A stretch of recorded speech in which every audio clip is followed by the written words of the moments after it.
ఆంధ్రప్రదేశ్ ముఖ్యమంత్రి చంద్రబాబు నాయుడు, మంత్రి Narayana, CRDA commissioner కన్నబాబులు కలిసి ఐకానిక్ టవర్లను ఏమైనా బంగారంతో కడుతున్నారా? ఎందుకంటే ఈ ఐకానిక్ టవర్లకు సంబంధించి ఖరారైన నిర్మాణ వ్యయం చూస్తే ఎవరికైనా ఇదే అనుమానం రాక మానదు. ఒక్కో ఎస్ఎఫ్టీకి ఈ ఐకానిక్ టవర్ల నిర్మాణంలో దగ్గర 9,000 రూపాయల వ్యయం అవుతుందంటే ఈ లెక్కలు చూసి ఐఏఎస్ అధికారులు కూడా అవాక్ అవుతున్నారు. స్థలం లేకుండా కేవలం నిర్మాణ వ్యయానికే 4,000 రూపాయలు ఖర్చు పెట్టారంటేనే చాలా ఎక్కువ అన్నట్లు లెక్క. ఏ డిజైన్తో అయినా అద్భుతంగా 4,000 రూపాయల నిర్మాణ వ్యయంతో ఎంత అద్భుతమైన భవనాలైనా నిర్మించవచ్చని ఇంజనీరింగ్ నిపుణులు చెబుతున్న మాట.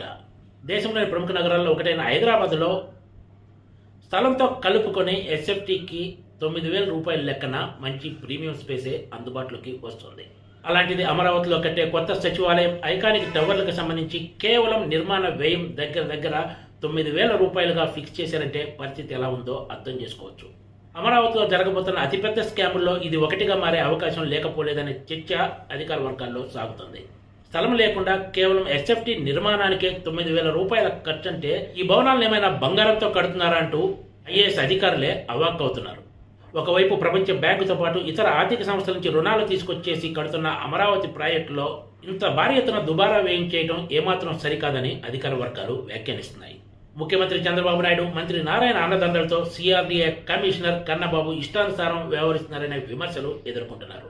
తరువాత ఎప్పుడైనా కేంద్ర విచారణ సంస్థలు ఈ మొత్తం వ్యవహారంపై విచారణ జరిపిస్తే ఆయన చిక్కుల్లో పట్టడం ఖాయమనే చర్చ కూడా అధికార వర్గాల్లో ఉంది. ప్రతి ప్రభుత్వంలోనూ వేల కోట్ల రూపాయలు ఖర్చు పెట్టి చేసే ప్రతి పనుల్లోనూ ఖచ్చితంగా ఎంతో కొంత అవినీతి ఉంటుంది. ఇది ప్రతి ఒక్కరికి తెలిసిన విషయమే. కానీ ఈ ఐకానిక్ టవర్ల నిర్మాణ వ్యయం లెక్కలు మాత్రం ఎవరూ ఊహించని స్థాయిలో ఉన్నాయని, ఇంత భారీ దోపిడీనా అన్న చర్చ తెర మీదకి వచ్చింది. అమరావతి గవర్నమెంట్ కాంప్లెక్స్ పేరుతో నిర్మిస్తున్న ఈ మొత్తం 5 టవర్ల నిర్మాణానికి 4,688 కోట్ల రూపాయల వ్యయం కానుంది. కొద్ది రోజుల క్రితమే సిఆర్డీఏ వీటికి టెండర్లు పిలిచిన విషయం తెలిసిందే. ఈ 5 టవర్లను 3 ప్యాకేజీలుగా కాంట్రాక్ట్ సంస్థలకు కేటాయించబోతున్నారు. కానీ మోడీ అమరావతిలో పర్యటించనున్న మే 2 నాటికే ఈ టెండర్లు ఖరారయ్యే అవకాశం ఉందని చెప్తున్నారు. ఈ టెండర్ల అంచనా వ్యయమే చాలా ఎక్కువగా ఉందనే ఆరోపణలు ఉంటే, మరోవైపు ఈ 3 ప్యాకేజీలను కూడా ఎవరెవరికి ఇవ్వాలనేది ముందుగానే నిర్ణయించినట్లు ప్రచారం జరుగుతోంది. వాస్తవానికి ప్రభుత్వం పిలిచే ఏ టెండర్లలో అయినా ఎక్సెస్ 5% మించితే వాటిని అనుమతించకూడదు. ప్రస్తుతం ఉన్న నిబంధనల ప్రకారం ఇది అమల్లో ఉంది. కానీ ఇటీవలే సిఆర్డీలో పిలిచిన టెండర్లకు సంబంధించి 5% ఎక్సెస్ వచ్చినా కూడా సిఆర్డీ కమిషనర్ కన్నబాబు వీటిని ప్రభుత్వానికి పంపి ఆమోదింపచేశారు.